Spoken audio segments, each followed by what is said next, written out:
अस्सलामुअलैकुम नाज़रीन, मैं हूं तनवीर अहमद। नाज़रीन, इस वक्त हमारे साथ पाकिस्तान के बहुत बड़े फिजिशियन डॉक्टर जुवेद अकरम मौजूद हैं। डॉक्टर साहब से ये हम पूछेंगे कि कोरोना वैक्सीन के बारे में पब्लिक में एक इसमें तहफ़्फ़ुज़ात हैं, क्योंकि सोशल मीडिया के ज़रिए इसके बारे में लोग अपनी मर्ज़ी से और या सुनी सुनाई बातों पे लेके चल पड़ते हैं। तो उनसे पूछते हैं कि एक वैक्सीन ऐसी है, उसका नाम है एस्ट्राज़ेनेका, चूँकि वो यहाँ पे लग रही है और इसके बारे में लोग बहुत ज़्यादा तहफ़्फ़ुज़ात का शिकार थे। तो इनसे पूछते हैं कि क्या एस्ट्राज़ेनेका में किस किस्म की प्रॉब्लम है, कॉम्प्लिकेशन क्या है?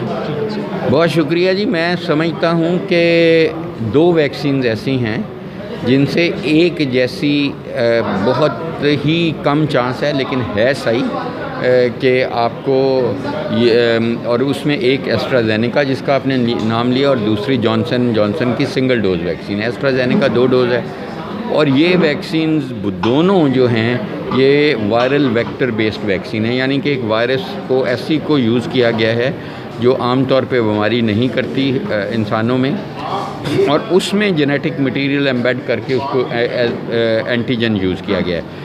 और ये जो वैक्सीन है इसमें चांसेस ये हैं कि अगर आप 1 लाख बंदों को वैक्सीनेट करते हैं तो शायद एक आदमी को चांस है कि क्लॉट बन जाएं और उनकी प्लेटलेट्स कम हो जाएं, जिसको हम immune mediated vaccine induced immune mediated thrombocytopenia कहते हैं कि प्लेटलेट का। तो ये इतना थोड़ा चांस है और इसका बेनिफिट बहुत ज़्यादा है एस्ट्राज़ेनेका का, इसलिए मेरा ख़्याल है कि हमें बेनिफिट ओवरवेलमिंग एविडेंस है बेनिफिट का। तो इसीलिए देखें, 40 साल से कम उम्र के लोग हैं उनको ये हम नहीं देते कि उनको बिल्कुल ही चांस, कोरोना का भी उनका हार्म का चांस कम है। इसलिए दुनिया में ये हुआ है कि 40 साल से कम उम्र को कोई और वैक्सीन लगा लें। 40 साल के ज़्यादा उम्र, क्योंकि उनकी मोर्टेलिटी भी ज़्यादा है, उनको चांस भी ज़्यादा है कोरोना से हार्म का, तो उनको आप एस्ट्राज़ेनेका दोनों डोजेज़ इजीली लगा सकते हैं। अच्छा, एक और ये बात कही जाती है कि जो कार्डिक पेशेंट है उनको वैक्सीन नहीं लगाई जा सकती, एस्ट्राज़ेनेका की मैं बात करता हूँ, तो इसमें किस हद तक सदाकत है? देखें, कार्डियक पेशेंट्स को ज़्यादा ज़रूरी है कि उनको प्रोटेक्ट किया जाए। जिनको हार्ट फेलियर है या इस्केमिक हार्ट है, उनके स्टेंट पड़े हैं या बाईपास हुआ है, उनकी भी मोर्टेलिटी आम एक आदमी से जिसको हार्ट की नहीं बीमारी उससे बहुत ज़्यादा है। इसलिए उनको ज़रूर वैक्सीन लगाएं। और जैसे मैंने पहले भी कहा कि अगर वो 40 साल से कम हैं तो एस्ट्राज़ेनेका अवॉइड कर लें, 40 साल से ज़्यादा हैं तो बेशक एस्ट्राज़ेनेका भी लगा सकते हैं। उनमें कोई एडिशनल चांस नहीं है, चांस वही है 10 लाख में से एक फ़र्द को, बहुत रेयर। और पाकिस्तान में मैं ये बताऊं, बहुत लोगों को एस्ट्राज़ेनेका लग चुकी है और अल्हम्दुलिल्लाह वो सब सेफ़ रहे हैं। ये vaccine induced immune mediated thrombocytopenia reported नहीं हुआ अभी तक। अच्छा, एक और ख़बर है जिस पे अदालत ने भी नोटिस लिया है कि ये वैक्सीन लगेगी 2 साल के अंदर, 2 साल के बाद लोग मरना शुरू हो जाएंगे। देखें, वो लोग, एक साइंटिस्ट है फ्रांस का जो नोबेल लॉरिएट भी है, उसकी तस्वीर यूज़ करके ये अफवाह फैलाई गई और इसमें कोई बिल्कुल सदाकत नहीं है और उसने तरदीद भी कर दी।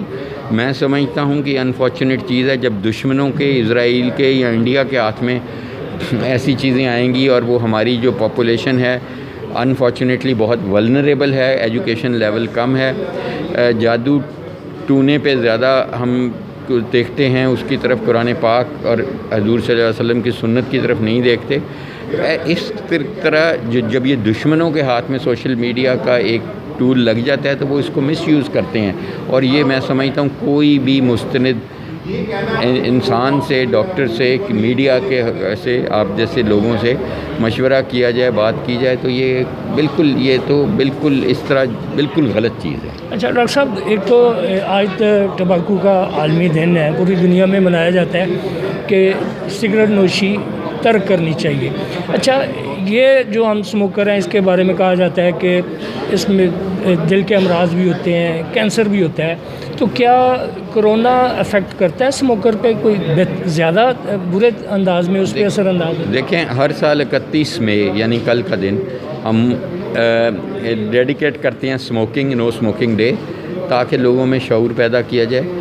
और कोरोना में डेफिनेटली जो स्मोकर्स हैं उनको लगने का चांस भी बढ़ जाता है, तकरीबन 2 गुना हो जाता है, और उनकी शरह अमवात तकरीबन 3 गुना बढ़ जाती हैं, फेफड़े का डैमेज का चांस भी बढ़ जाता है। और कोई भी बीमारी जो, चाहे वो शुगर है चाहे ब्लड प्रेशर है, उसके जो मुज़र असरात हैं वो सिगरेट की वजह से और कोरोना के भी कई गुना बढ़ जाते हैं। जिस तरह आपने सुना डॉक्टर जावेद अकरम से हमारी बात हुई है। डॉक्टर जावेद अकरम के गुफ्तगू के बाद किसी को किसी किस्म का इबहाम नहीं रहना चाहिए। डॉक्टर साहब ने बताया कोरोना वैक्सीन एस्ट्राजेनेका के बारे में भी उन्होंने बताया कि इसमें कोई कॉम्प्लिकेशंस नहीं है। दूसरा, उस ख़बर के हवाले से भी हमने उनसे कंफर्म किया। तीसरी बात जो सिगरेट नोशी के हवाले से उन्होंने बताया कि सिगरेट नोश को जिस तरह दिल के अमराज हो सकते हैं, कैंसर हो सकता है, इसी तरह सिगरेट नोश को जब कोरोना अफेक्ट करता है तो 30% उसमें अमवात के चांसेस ज़्यादा होते हैं। Tanveer Ahmed, city news, Lahore.